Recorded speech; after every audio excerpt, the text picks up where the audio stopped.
에베소서 3장 1절에서 7절 말씀입니다. 에베소 3장 1절에서 7절 말씀 우리 같이 함께 읽겠습니다. 이러므로 그리스도 예수의 일로 너희 이방인을 위하여 갇힌 자 된 나 바울이 말하거니와 너희를 위하여 내게 주신 하나님의 그 은혜의 경륜을 너희가 들었을 것이라. 곧 계시로 내게 비밀을 알게 하신 것은 내가 먼저 간단히 기록함과 같으니 그것을 읽으면 내가 그리스도의 비밀을 깨달은 것을 너희가 알 수 있으리라.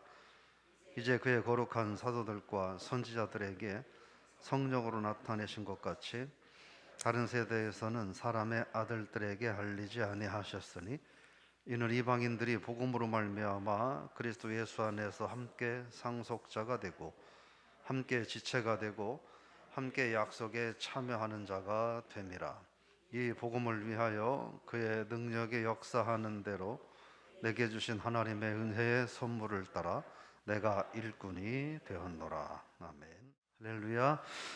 오늘 함께 나눌 말씀의 제목, 사명자의 정체성을 회복합시다. 그런 제목입니다. 제가 어제 우리 지방 안에 어떤 그 목사님을 만나서 이야기를 하는데 교회가 한 13억 들여가지고 지금 교회가 공사를 시작을 한다고 그러더라고요. 그래서 어려움도 있는데 여러 가지 어려운 상황 가운데서 또 어렵게 헌금하면서 공사를 한다 이런 이야기를 하더라고요. 그러면서 한 얘기가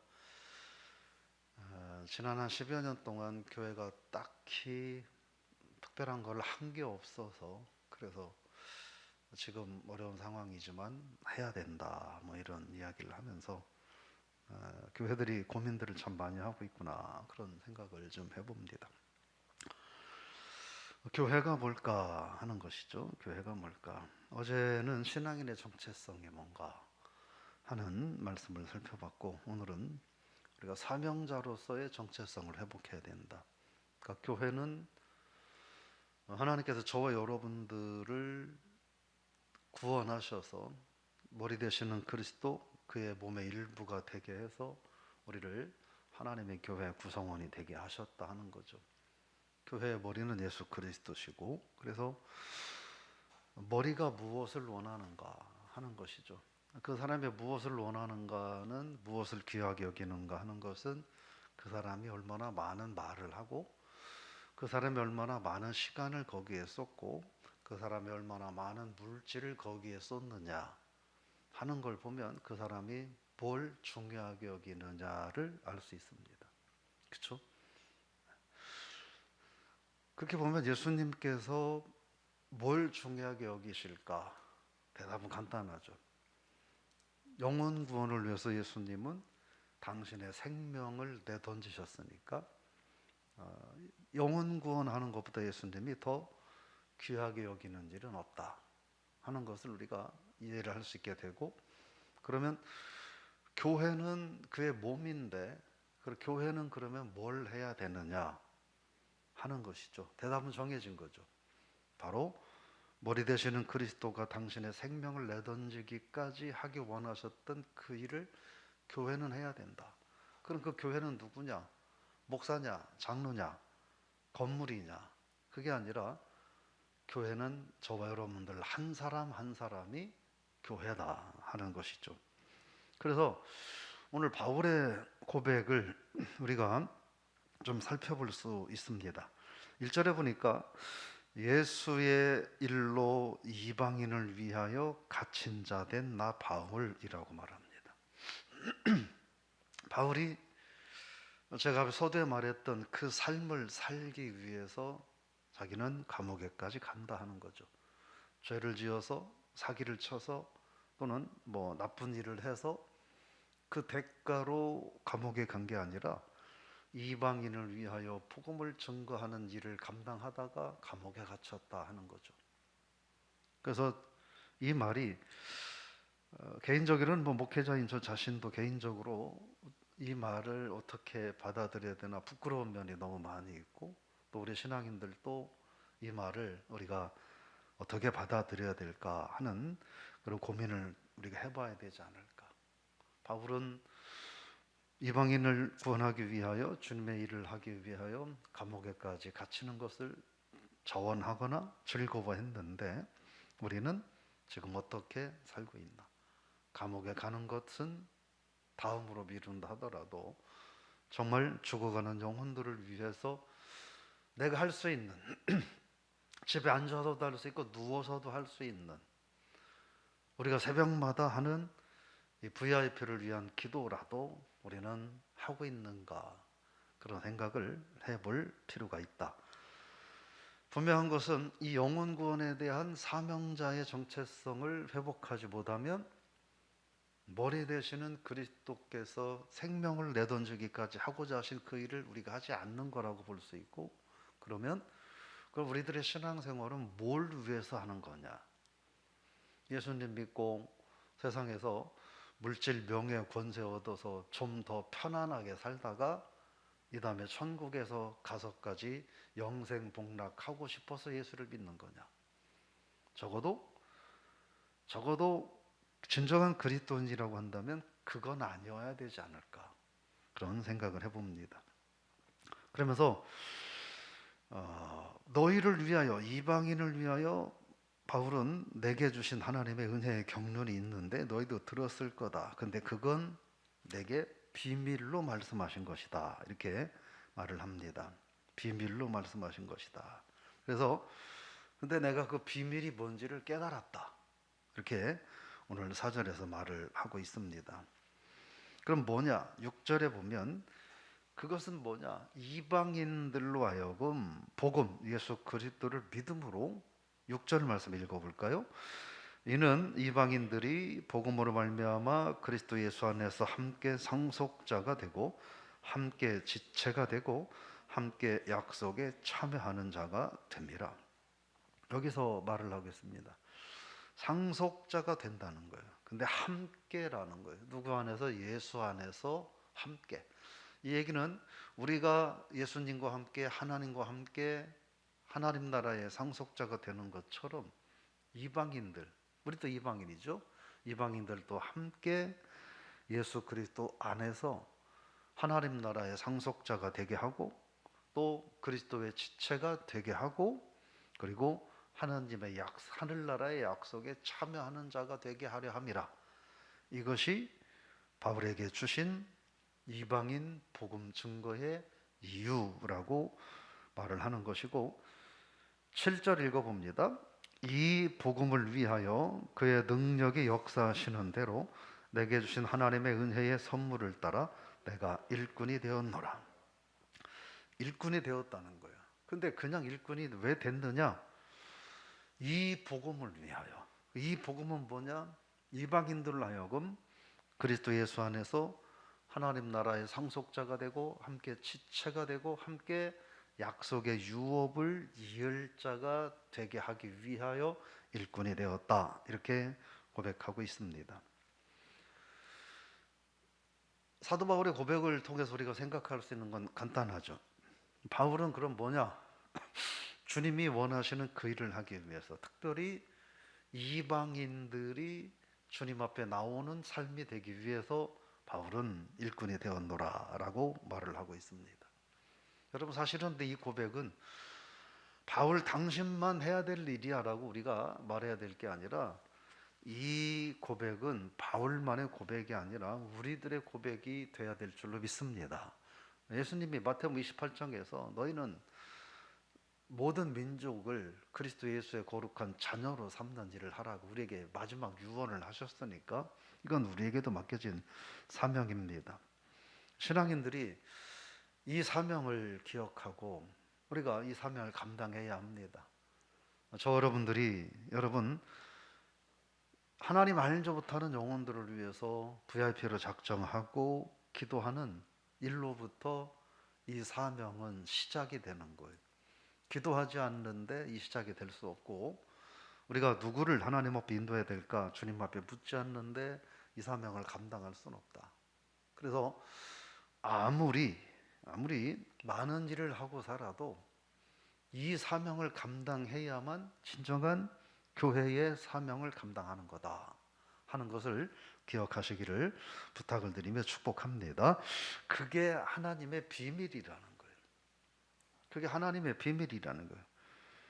그리고 그 비밀을 바울에게 말씀을 하셨고, 그래서 바울은 그래서 그 비밀을 이루어가는 삶을 사노라. 나의 삶은 그것이다. 이렇게 말씀을 하는 겁니다. 그 비밀이 뭐냐 그럼? 복음이라는 거예요. 그 복음은 누구에게냐? 주님 알지 못하는 모든 민족, 특별히 이방인들에게 전해야 된다라는 것이고, 내가 일꾼이다 하는 거죠. 그냥 단순히 교회 다니면서 일하는 일꾼하고 복음의 일꾼하고는 좀 의미가 다를 수 있어요. 교회 안에서 우리가 뭐 청소도 하고 뭐 예배도 드리고 하는 거죠. 이것도 우리의 사명이긴 하죠. 하나님을 경외하며 하나님을 예배하며 하나님 기뻐하시는 삶을 사는 것도 우리의 본분이고 사명인데, 그 그리스도인의 본분, 그리스도인의 사명의 가장 최고 절정 하이라이트는 뭐냐? 이 복음을 증거하는 삶이다 하는 것입니다. 그래서 우리가 복음을 증거하다가 감옥에 갇혀도 좋사오니, 이런 기도는 그렇죠? 우리가 코로나19를 통해서 우리는 다 확인해요. 적어도 복음을 증거하다가 감옥에 갇히기를 원하는 그리스도인들은 거의 한국 교회는 없다. 코로나19를 통해서 놓고 볼 때 그거는 입증된 것이라고 볼 수 있습니다. 그래서 새벽에 기도하는 저와 여러분들이, 우리가 그런 일은 물론 없겠지만 우리가 복음을 증거하다가 감옥에 갇히는 한이 있더라도 우리가 복음을 증거하는 신앙인이 되게 해 주옵소서. 우리 교회가, 우리 교단과 우리 민족이 그 사명을 잃어버리지 않게 하옵소서. 우리가 기도해야 될 책임이 있지 않나. 적어도 새벽에 기도하는 저 여러분들은 우리가 죽어가는 영혼을 위해서도 기도해야 하지만, 우리가 바울과 같이 복음을 위하여 갇힘이 부끄럽지 않고 자랑스러운 일이 될 수 있는 신앙인이 되게 해달라고, 그런 교회가 되게 해달라고 오늘 기도하는 저 여러분들이 되기를 부탁을 드립니다. 그게 사명자의 정체성이라는 거예요. 이방인의 구원을 위해서 그들이 함께 상속자가 되고 지체가 되고 약속에 참여한다라는 이 사명이 얼마나 소중한가. 그래서 저와 여러분들로 인하여 하나님 알지 못하는 죽어가는 한 영혼이 하나님 기뻐하는 사명자가 된다, 영혼 구원의 은혜를 경험한다 하는 것은 귀한 일입니다. 주일날 우리 김금자 권사님이 한 분을 모시고 오셨잖아요. 코로나19 시대에 참 어려운 일을 하셨어요. 그리고 오신 분도 대단하고, 물론 중간에 뭐 작은 일은 있었지만 뭐 그게 뭐 중요합니까? 감사드리고, 그래서 한 영혼 한 영혼이라도 더 하나님 앞에 우리가 나올 수 있도록 기도하고 사명을 감당하는 그런 삶이 되시기를 축복합니다. 그러니까 신앙인은 두 가지를 생각하면 될 것 같아요. 교회 안에서 내가 해야 될 사명, 그리고 그 범죄에 들어가지만 교회 밖에서, 즉 죽어가는 영혼을 하나님 앞으로 인도하기 위해서 내가 감당해야 될 사명 다 있다는 거예요. 근데 많은 경우에 교회 안에서 내가 뭔가 역할을 좀 하면 나는 밖에 나가서 전도하지 않아도 그걸로 다 감당될 거라고 생각을 하는데, 그렇지 않다. 우리에게는 듣든지 아니 듣든지 전할 사명이 있다 하는 사실을 기억하고, 여러분 죽어가는 영혼을 위해서 우리가 기도하고, 또 바울이 말하는 것처럼 그 일을 위한 일꾼이 나다, 이 고백이 저와 여러분의 고백이 될 수 있기를 축복합니다. 뭐냐? 죽어가는 영혼을 주님 앞으로 인도하기 위해서 하나님이 나를 구원해 놓으셨다. 하나님 알지 못하고 죽어가는 내 가족을 하나님 앞으로 인도하라고 나를 하나님이 먼저 구원하셨다. 내가 가까이 지내는 주변의 세상의 친구들 하나님 앞으로 인도하라고 나를 먼저 구원하셨다. 그것이 하나님의 비밀이다 라는 말씀을 우리에게 하고 있는 것입니다. 그래서 우리는 누구냐? 복음을 맡은 자라는 거예요. 이건 진짜 비밀이고, 하나님이 이 주님의 십자가의 대속의 구원을 죽음을 통해서 이뤄놓으신 구원의 역사를 우리에게 맡기셨다는 것 자체가 어마어마한 거잖아요. 이건 어마어마한 거예요. 한 나라를 이끌어가라고 하는 사명을 맡긴 것보다 이 문제는 더 크신 거예요. 하나님 앞에서는. 저 여러분들이 이 귀한 사명을 잘 감당할 수 있기를 부탁을 드리며 축복합니다. 정리하면 신앙인은 모두가 사명자다. 내가 사명자라고 하는 정체성을 확인하고 살아가야 된다. 그 사명은 무슨 사명이냐? 안으로는 교회를 섬기고 성도들을 섬기고 밖으로는 죽어가는 영혼을 하나님 앞으로 인도하는 사명이 있다. 그것이 신앙인의 정체성이어야 하고, 그걸 하라고 하나님은 교회를 여기에다 세우신 거예요. 그렇죠? 그냥 우리끼리 신앙인들끼리 서로 재밌게 먹고 마시고 즐겁고 놀고 이렇게 하라고, 그러려면 굳이 하나님 이 땅 가운데 교회를 세울 필요가 있을까요? 그냥 예수 믿으면 그날부로 다 영혼 불러서 하나님 나라 오라 그래서 영생복락하면서 매일같이 천국 전체에 참여하라고 부르시는 게 더 낫지. 근데 왜 우리를 여기 살려두셨을까? 사명 감당하라고 우리에게 오늘 하루를 주신 줄로 믿습니다. 지금 이 시간에 병상에서도 기도하는 우리 성도님들도 힘들고 어려움이 있지만, 그럼에도 불구하고 또 여러분들에게도 사명이 있다. 또 건강한 모습으로 살아가는 저 여러분들에게도 사명이 있다. 이 사명자의 정체성을 확인하고 오늘 사명 따라, 복음 따라, 그래서 교회의 일부로, 그리스도의 몸의 일부로 살아가는 우리 모든 성도님들 되시기를 주의 이름으로 축원합니다. 하나님 아버지 감사합니다. 우리가 영혼구원의 말씀을 들으면 우리의 삶에 불편함과 부담감을 느낄 수도 있습니다. 우리가 불편함과 부담감을 느낀다고 하는 것은 내가 그 사명에는 무관한 삶을 살고 있기 때문일 줄로 믿습니다. 오늘 사도 바울이 고백하는 것처럼 그 사명을 감당하기 위하여 내가 갇힌 자가 되었다. 그러나 하나님 앞에 부끄럽지 않고 당당하다.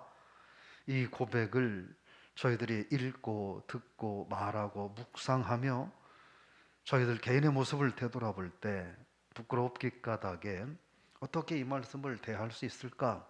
저희들의 마음에 안타까움이 있음을 하나님 앞에 고백합니다. 그럼에도 불구하고 주님 우리를 사랑하셔서 너희들이 바울처럼은 아니라 할지라도, 바울처럼 복음을 증거하다가 감옥에 갇히는 일은 없다 할지라도, 그러나 주변에 있는 한두 영혼, 구역 안에서 주님 모르고 죽어가고 시험에 빠져 있는 한두 영혼을 이름을 불러가며 작정하며 사랑과 관심을 베풀며 인도해야 되는 것은 아니겠느냐, 우리에게 주시는 말씀으로 듣습니다. 하나님 아버지, 우리가 신앙인으로서, 그리스도인으로서, 교회 일부로서 내게도 사명이 있음을 기억하게 하시고 우리가 이 사명에 충실한 하루를 살게 하여 주옵소서.